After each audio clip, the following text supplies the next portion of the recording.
It's paint day for a 1970 Dodge Hemi Challenger. Now, once a year, we're given access to BASF's state-of-the-art Canadian training facility.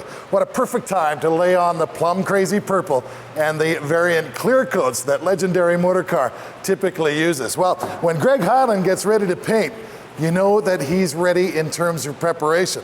But whenever he's working on one of legendary Motorcar's project cars, you know Peter Klut's not too far away. Pete?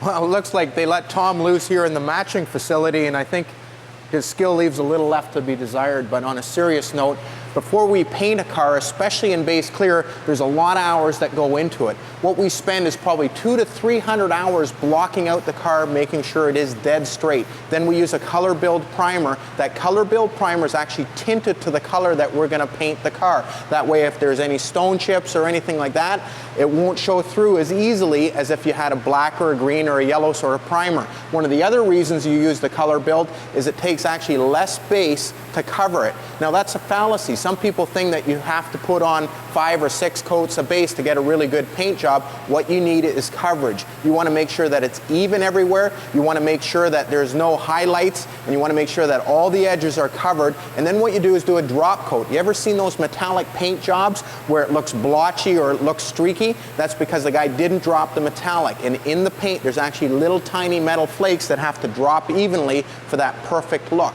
Now, the second thing you do is after that, go around the entire car, tack off the entire car, make sure it's ready to go. We're ready to clear coat. Now, with clear, they recommend 2 to 3 coats of clear. We'll put on 4 to 5 coats of clear. And it's not that we end up with a better paint job because we have more coats of clear on. What we're actually doing is building up the clear so we can cut it back through a wet sanding and polishing process. And we'll probably cut off 2 complete coats of clear to make it perfectly flat, and that gives you that mirror finish that you're really after. Now, I think Greg's just about ready to paint, so let's check it out and we'll see if he's ready to go.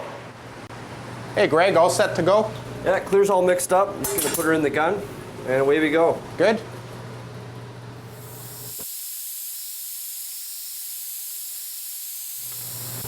Tom, don't touch that. Well, it's a state-of-the-art paint facility, as we told you.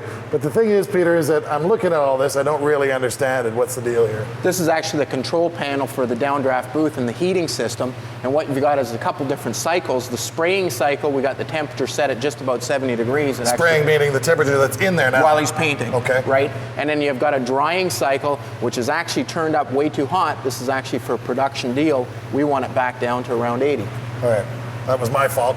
I thought it looked good straight up and down. Now, you don't necessarily have to have a baking thing to do the kind of quality that legendary Motorcar does. No, the baking system is actually more for a production shop where they've got to get them in and out, same day, in and out, you know, within a couple hours. I've been duped by the quality baked on finish more than once, so it really isn't necessary here. What about all of this and the air going in and out? Why is that important? That's just, I mean, obviously it's just a control for the lights, and then the paint zone, the balance in there. You want to make sure that you don't have a positive pressure or a negative pressure. You want it fairly balanced so you're not blowing out the doors and you're not sucking in too much air. Okay, so that's air, and then there's static electricity too. I noticed that they'll ground. Right, they ground the car.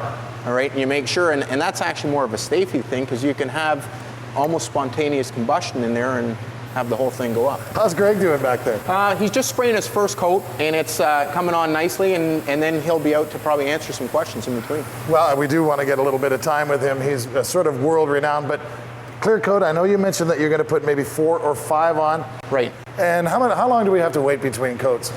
Actually, those knobs that you were playing with, yeah. Well, if you have it cranked right up, you can spray the next coat quicker. Now, we don't want that. What we want is all of the solvents to come out of the paint, because what happens is, especially if you're loading on a couple extra coats of clear because you're going to cut them back later, the solvents don't get a chance to escape, and the top layer gets hard before all the solvents come out, and you get a problem called solvent popping. Yeah, I noticed you spent a lot of time in there before Greg actually started spraying on the clear coat. You're inspecting it very carefully. What were you looking for? Just looking to make sure all the edges have been covered, make sure that the front of the door jambs are done nice. That's probably a place that's most commonly neglected.